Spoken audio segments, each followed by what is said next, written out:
Welcome back to r/neighbors from hell, where people share stories about their crazy neighbors. And if you're new to my channel, please don't forget to subscribe to join our amazing community. And without any further ado, let's dive right into the stories. And the first one is titled, "Neighbor blocked my driveway during a medical emergency and threatened to get the police and ambulance towed."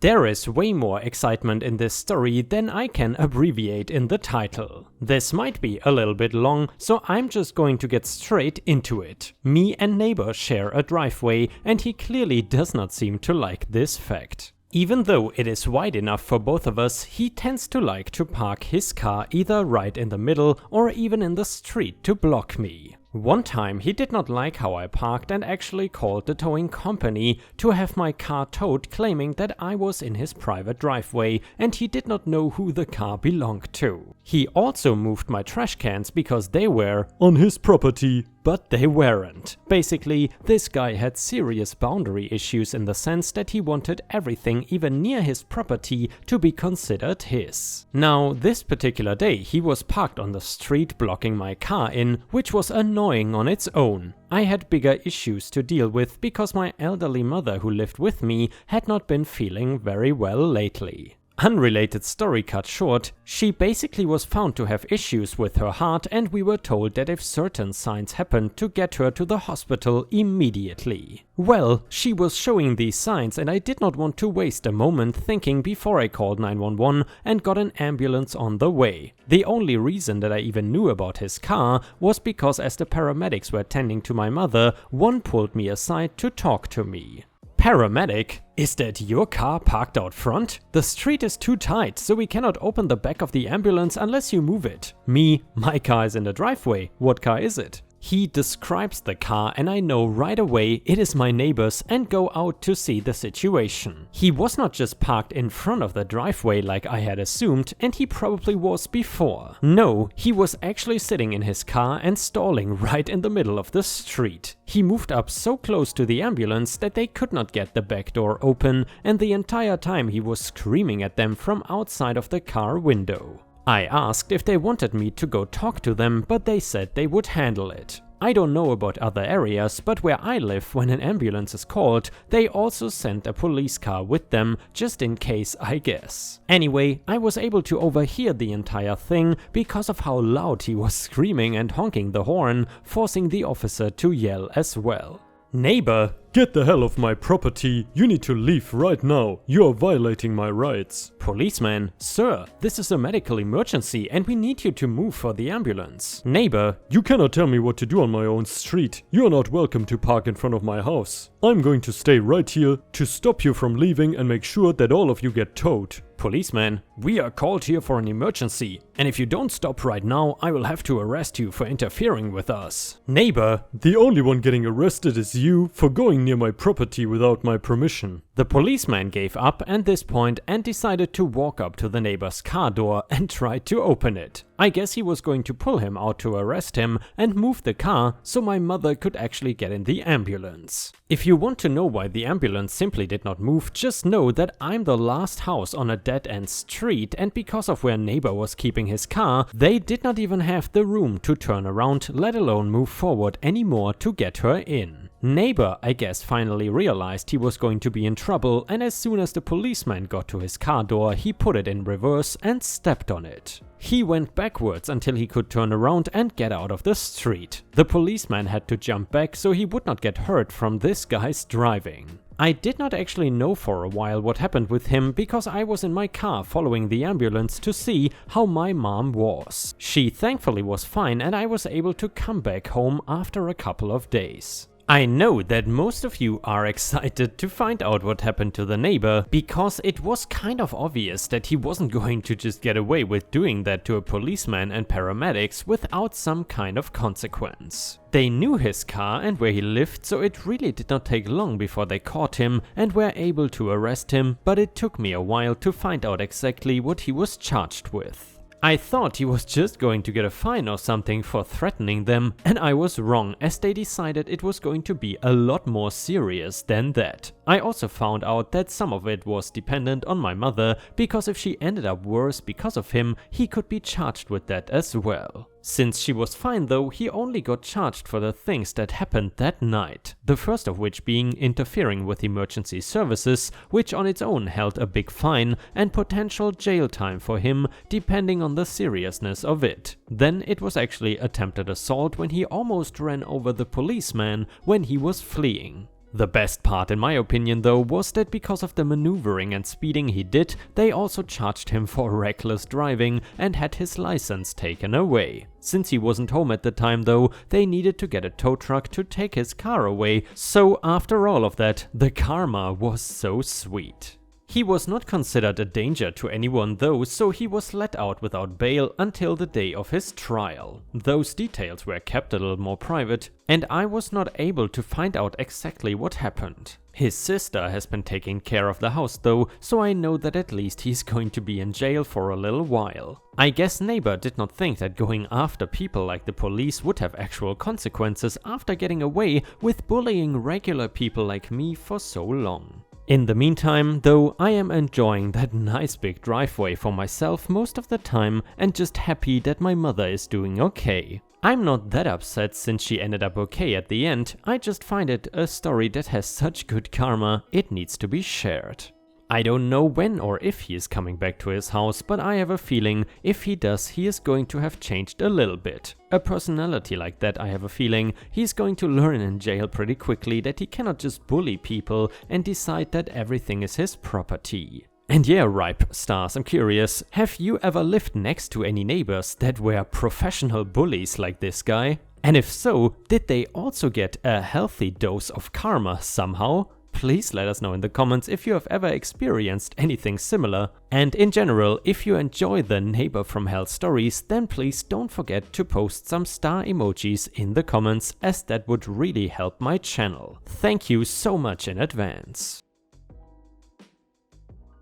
The next one is titled, Destroy My Property, You Will Regret It. This happened in the early 2000s. I was living the single mom life with my 3 older kids. I was working full-time, evening shift, and my best friend would keep the kids for me. It was early fall and still mowing weather. I would always fill my lawn mower up and I kept a 3-gallon gas can full under my porch. My neighbors have 2 teens, a boy and a girl, that like to bully the smaller kids in my neighborhood. I would chase them out of my yard a few times when I would catch them trying to get into my storage shed. Their dad had traded for them a 4-wheeler that they would constantly be on. After they got it, my gas can would mysteriously go empty every time I went to refuel. It did not take a rocket scientist to figure out what was happening to it. Well, enough was enough. I went out and purchased an identical gas can, filled it with about 2.5 gallons of water, and then added a half gallon of gas. You know, to give it the fuel smell still. I locked the real one on my back porch, put the bogus van under my porch, and then waited. Within a couple of days, the little brats were throwing a massive fit because their 4-wheeler was toast. Yeah, it sucked to be them. As I said, these little monsters enjoyed destroying other people's property. One of their favorite pastimes were tearing up Halloween decorations and smashing pumpkins. That year, I bought close to 20 pumpkins that would only get smashed on the street in front of my house. My kids were devastated. They also loved tearing up the stuffed scarecrow on the next door's neighbor's porch. I managed to get together some old worn overalls, a straw hat, and ratty-looking long-sleeve button-up shirt. I stuffed it and set it out on my porch on Halloween day. I had asked my bestie to take my kids trick-or-treating because I had a treat for the teen monsters and their friends. I waited until dark, shut off the porch light and brought in the scarecrow, put on the clothes, hat, painted my face and went back outside in the chair with a huge bowl of candy and a sign saying, "Take one please." My best friend waited until it was settled, turned the porch light off and left with my kids. I had a few little Supermans, princesses, ghosts and clowns come up, and yeah, they would grab more than one, but not overly much. About half hour into my evening, I heard the brats coming up the road. They immediately started smashing the pumpkins and yanking down decorations. 3 of them ran up on my porch, one grabbing the bowl as the other 2 went to grab the poor scarecrow. Only Scarecrow, me, suddenly sat up with the deepest, harshest, loudest growl and grabbed one of the boys closest to me. I have never seen people actually fly before, but they were screaming like nobody's business running down the street. A cop pulls up less than a minute later, says he had been getting complaints about these kids and was trying to catch them in the act. But he had seen the entire exchange on my porch and he could not quit laughing. I did not have much problems after that. I kind of let it slip that my house was haunted though. They moved within the next month or so after the boy got arrested for breaking into someone's house up the street. And yeah, Ripe Stars, as some of you might know, JB and me, and by the way, JB is my girlfriend and she has a YouTube channel called Reading Bear, which you might or might have not seen before, are currently in the process of moving to a new place in northern Thailand. And I'm curious, has anyone ever broken into your house? We have a fairly large glass door / glass window at the back of our house leading to a small garden, and JB's mother is worried that someone might break in there, which I don't think is really possible because 1, there's a house in the back of our garden, aka a nice neighbor, and 2, as it is common in Thailand, it is a gated community, so I'm not worried too much. However, if anyone has ever broken into your house, feel free to share your story in the comments or on r/ripe stories on Reddit.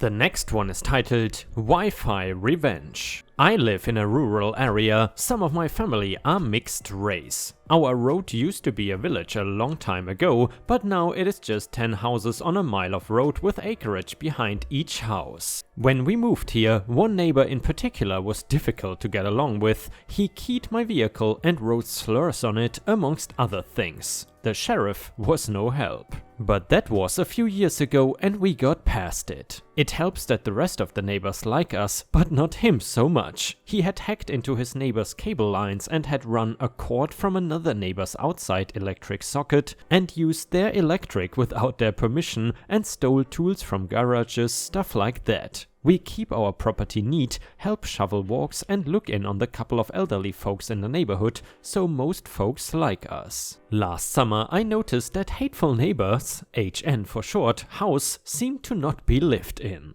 A local farmer was mowing his yard with a tractor, so it looked pretty rough. I did not care enough to ask anyone about him. Yesterday I was out getting ready for a big winter storm that is coming through. We have farm animals, so I was puttering outside all day. At one point my closest neighbor stopped by to talk about the coming storm, and I mentioned that my mailbox was knocked down again and asked him if he had seen the snowplow do it. It was weird because it was a couple days after a snow, so I wondered if it actually was a snowplow. My neighbor said he was pretty sure it was HN since he was back. Seems he came back just after Christmas, but I had not noticed. So this morning I asked our mail carrier, she has all the scoops, and she said that yeah, the mailbox damage was from him. He and a friend had damaged several with a baseball bat one night and she had reported it. But like I said, our sheriff is kind of useless. She also told me that HN had been involved in some well-publicized criminal activity down in Washington DC last winter with a buddy of his and several thousand other people. His buddy's family turned them both into the FBI hotline, so they both have been couch surfing all over for months to keep from being picked up.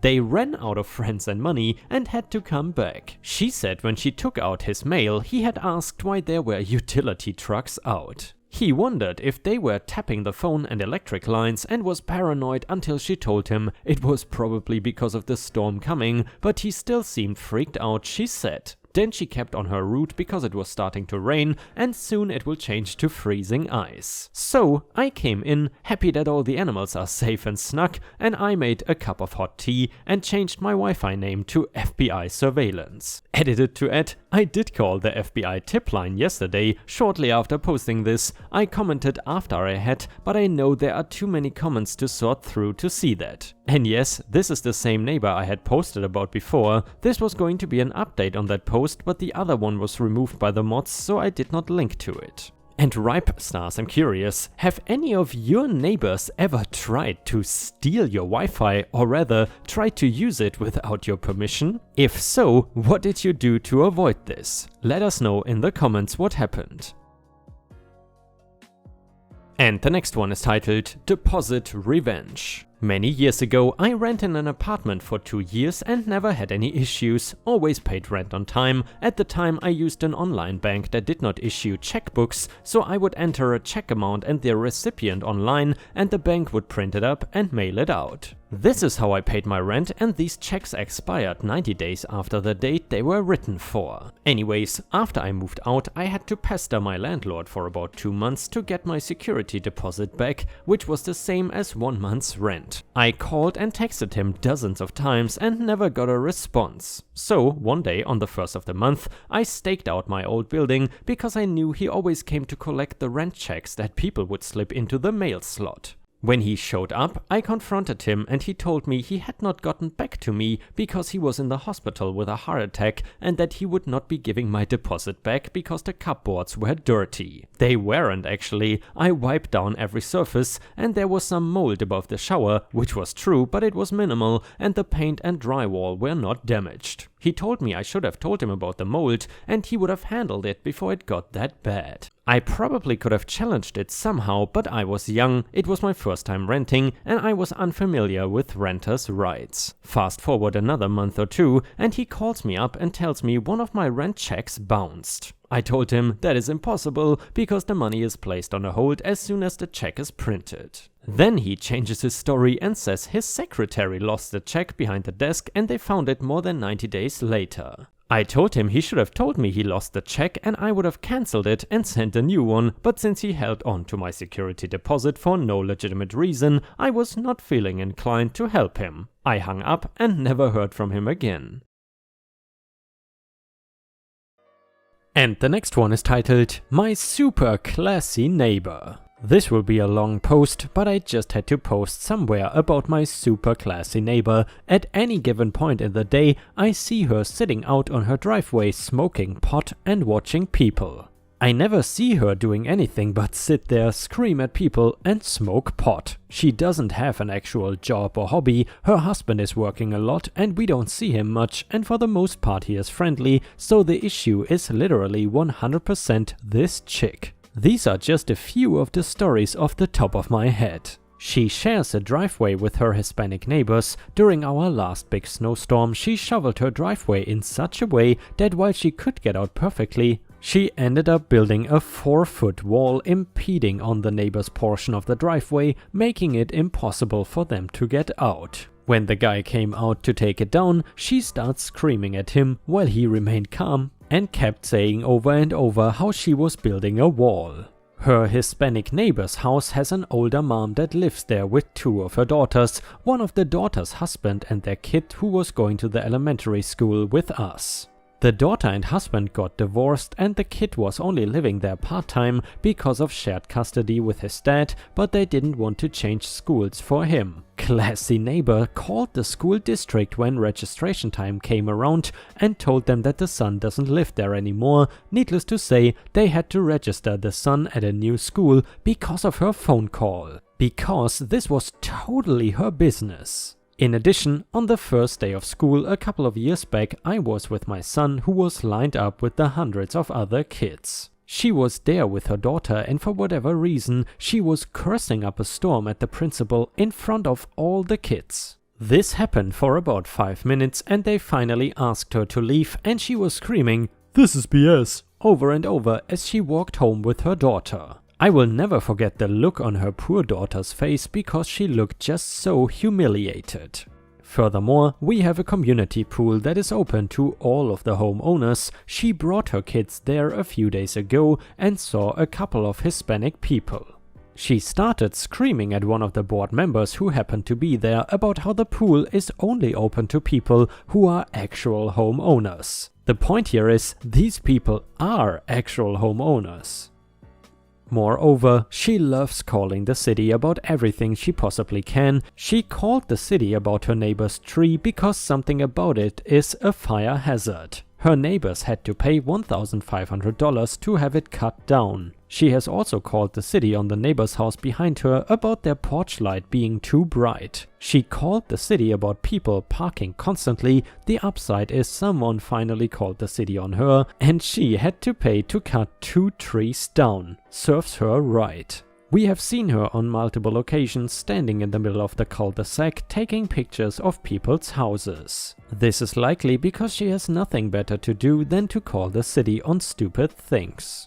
In addition, her kids run around wherever they want and do whatever they want. They broke one of the neighbor's statues and she refused to pay for it. Her husband ended up sneaking over there and giving them money to pay to replace it. When they shot off fireworks over the 4th, we actually aren't supposed to have them here, there was debris everywhere. All over people's cars, and they left the shells all over people's driveways and in the road and never cleaned it up. Her demon child stuck a wood chip in my deadbolt lock to my front door, which I caught on my ring. Classy neighbor, who is also Mother of the Year, has called police multiple times on her own son. I remember one time they were outside screaming at each other, him saying she was a terrible mom, etc., and her screaming about what a little crapbag he was. Then when he said, "Well, what are you going to do about it?" she pulled out her phone and called the cops on him. He is like 13 years old. It is good stuff. Also, she constantly has this victim speech about how her Hispanic neighbors let their dogs poop on her lawn and how she has 5 pairs of shoes with dog poop on it. Her neighbors don't even let their dogs out on the front yard, and they actually do pick up after their dogs. Her dogs, however, literally poop everywhere. I ended up putting up a sign with dog bags on my lawn that says, "Please be respectful and pick after your dog." All of the neighbors have complained about her dogs crapping everywhere, but yet she still blames her Hispanic neighbors. We have all caught her kids letting the dogs crap everywhere. I've seen it 3 times and caught it on my camera twice. I have a great video of my neighbor screaming at the kids about how they let their dogs poop on her lawn. I have literally found their poop on my sign. Furthermore, her actual profession is one of those garbage resellers that you see at the flea market, but she has an employer somehow. I don't understand how she couldn't figure out how to do it herself, but I see her crusty employer every now and then drive up and they trade trash. Since she is a garbage reseller, when my neighbor died, the next day classy neighbor literally went over and knocked on the door asking if there was anything that she could take because it helps her put food on the table. We are only allowed to have 2 garage sales a year per address. Since reselling trash is part of her business, she had sales every weekend. Someone called the city on her and she had to shut it down, but threw a giant fit about how her neighbors were out to get her. Our neighbors put together a block party for the kids for Halloween. She wouldn't let her kids come outside to socialize with any of the other kids. You could see them peering out the window since they were pretty much just locked up in their house. They came outside after everyone left asking if anyone had any candy left over. It was super sad. She mentioned how people come to this country to steal jobs, but the irony is that she, quite literally, is the only person in our cul-de-sac who doesn't actually have a job. Yet she complains about how she doesn't have the money to put food on the table for her kids. You know, the ones she lets run around and calls the police on. In addition, we got a German Shepherd in September of last year when she was 16 weeks old. We were out on the deck and her dog was barking up a storm. My dog started growling in response and I could hear classy neighbor say, "Oh great, I can already hear the barking." I've been taking my dog to training at PetSmart and at a GSD Academy since the week I got her. She is certified and we are doing dog therapy soon. We also walk her 2 miles in the morning and she goes to the dog park for an hour and a half every single day. Needless to say, my dog is trained and properly exercised, and I am willing to bet that since she cannot even pick after her dog, that it is probably untrained and unvaccinated. We found a piece of bread in one of the planters on our deck. We don't have fenced yards here. It could be a squirrel or it could be Crazy Ho trying to poison my dogs. I'm gonna move one of my cameras to the deck soon. I remember during the bonfire, one of the neighbors was defending her, saying, "When you live here a long time, you expect things to be a certain way. She is actually really nice." That to me is a BS justification to being a nightmare neighbor, and the fact that her only friend in the cul-de-sac was defending her behavior in front of 20 people, all of whom were screwed by classy neighbor in some way, was a little sad. I plan to move in 2 years when my son is done with elementary school, so just trying to coast and put up with her until then. It could be worse, at least I don't live directly next to her. And yeah guys, certainly that woman deserves the award for the best neighbor and best mom of the year, that's for sure. Jesus Christ. Have you ever had to deal with any similar crazy neighbors? Please let us know in the comments if you have any interesting stories to share, and in case it is a longer story, you can also post it on r/ripe stories on Reddit. And guys, unfortunately, we have already reached the end of the video. However, if you cannot get enough of my content, then I would suggest you check out my endless binge watch playlist, which includes hundreds of hours of ripe Reddit content just here on YouTube. In addition guys, I do have to ask you for a favor. Lately I noticed that many of my new videos don't reach my old subscribers anymore for whatever reason, and so it would be really awesome if you could click the YouTube bell icon just to make sure that all my videos will reach you. This is especially true for people that are subscribed to my channel for longer than a year, because for some reason YouTube doesn't feel like it is necessary to always push out my subscription notices to these people as well. So thank you very much in advance, and I hope you have a great day, and I see you again tomorrow.